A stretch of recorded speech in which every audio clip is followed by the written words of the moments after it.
तो बच्चों आज हम लोग प्रश्नावली 11.3 पढ़ेंगे। पहला प्रश्न है, निम्नलिखित कथन सत्य है या असत्य। हम लोग जो गुण पढ़े थे चतुर्भुज के गुण, उस पे आधारित ये प्रश्न है। इस पे लिखना देखना है हम लोग को ये प्रश्न में सत्य होगा या असत्य। ठीक है, तो पहला प्रश्न है, ए में सभी वर्ग आयत होते हैं। सभी वर्ग आयत हो सकता है लेकिन सभी आयत वर्ग नहीं होगा, क्योंकि आमने सामने का भुजा बराबर नहीं होगा। अगर हम आयत देखते हैं तो सभी वर्ग आयत होंगे, क्योंकि आयत का क्या गुण है, आमने सामने का भुजा बराबर होना चाहिए। तो इसका आमने सामने का भुजा बराबर है, ये दोनों विकर्ण बराबर होने चाहिए, वो भी है। तो यहाँ पे हम लोग लिखेंगे सत्य। पहला प्रश्न जो होगा वो सत्य लिखते हैं, क्योंकि ये सही है। सभी वर्ग आयत होगा लेकिन सभी आयत वर्ग नहीं होगा। दूसरा है, सभी समांतर चतुर्भुज सम चतुर्भुज होते हैं। सभी समांतर चतुर्भुज सम चतुर्भुज नहीं हो सकते हैं, क्योंकि सम चतुर्भुज में आमने सामने की भुजा बराबर होती है। तो सब समांतर चतुर्भुज का तो भुजा बराबर होगा नहीं, तो यहाँ ये असत्य होगा। इसको असत्य लिखिए आप। तीसरा में, सभी वर्ग सम चतुर्भुज होते हैं। सभी वर्ग सम चतुर्भुज होगा लेकिन सभी सम चतुर्भुज वर्ग नहीं हो सकता, तो ये भी सत्य है। ठीक है। डी में है, सभी पतंग सम चतुर्भुज नहीं होते हैं। सभी पतंग सम चतुर्भुज नहीं होते हैं, ये भी सत्य है, क्योंकि कुछ ही पतंग है जिसका सिर्फ सभी भुजा बराबर हो वही सम चतुर्भुज होगा। तो सभी पतंग सम चतुर्भुज नहीं होते हैं, ये सही है। सभी समलंब समांतर चतुर्भुज होते हैं। सभी समलंब समांतर चतुर्भुज होते हैं, गलत, क्योंकि सब सम का नहीं हो सकता, तो इसको हम लोग लिखेंगे असत्य।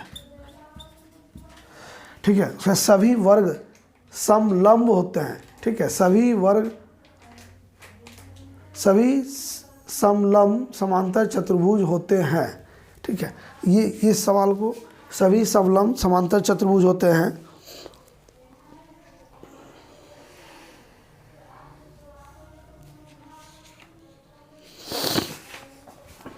उसके बाद है, सभी वर्ग समलंब होते हैं। समलंब माने चारों भुजा बराबर होना चाहिए, समलंब। ठीक है, चारों भुजा बराबर होना चाहिए, तो उसको समलंब कहते हैं। ठीक है, समलंब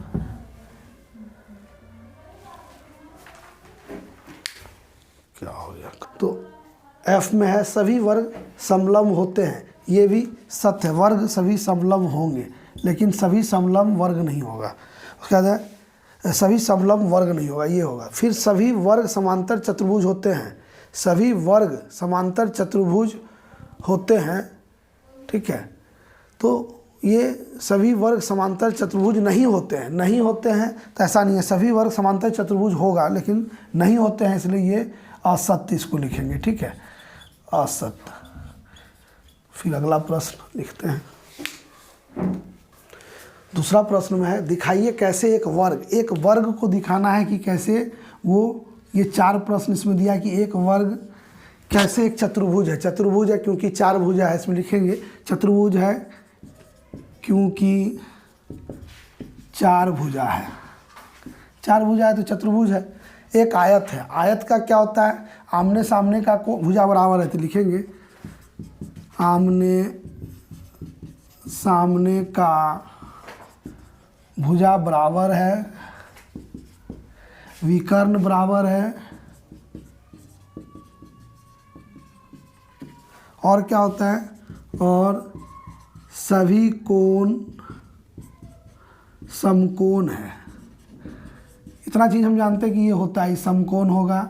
आमने सामने का भुजा तो बराबर होगा ही, क्योंकि चारों भुजा बराबर है। विकर्ण बराबर होता है इसका वर्ग में, तो इससे निकल गया कि ये एक आयत है। उसके बाद कह रहा है एक सम चतुर्भुज है। सम चतुर्भुज का क्या क्या गुण है, सभी भुजा बराबर है, लिखेंगे सभी भुजा बराबर है। दूसरा बिंदु होता है कि विकर्ण जो है लंब है एक दूसरे का। ठीक है, विकर्ण लंब एक दूसरे का लंब समद्विभाजक, एक दूसरे का लंब समद्विभाजक है, समद्विभाजक है। लंब समद्विभाजक करने करते ये वाला भुजा भाग इसके और ये भाग इसके है, और ये बराबर है, सभी 90 डिग्री है, तो ये दिखाता है कि समचतुर्भुज है। उसके बाद एक समलंब है। समलंब क्यों? तो एक भुजा जो है, एक जोड़ी भुजा जो है समांतर है, तो दोनों भुजा आमने सामने की भुजा समांतर है, इसको लिख सकते हैं आमने सामने की भुजा समांतर है, इसीलिए ये क्या होगा, वर्ग जो है सभी, इस जो जितना प्रश्न दिखा रहा है सबके बराबर है। ये हम दिखा दिए कैसे करना है। तो वीडियो देखने के लिए धन्यवाद। अगला 3 और 4 नंबर प्रश्न देखने के लिए मेरे चैनल को सब्सक्राइब कीजिए और अगर आगे का वीडियो देखते रहिए। धन्यवाद।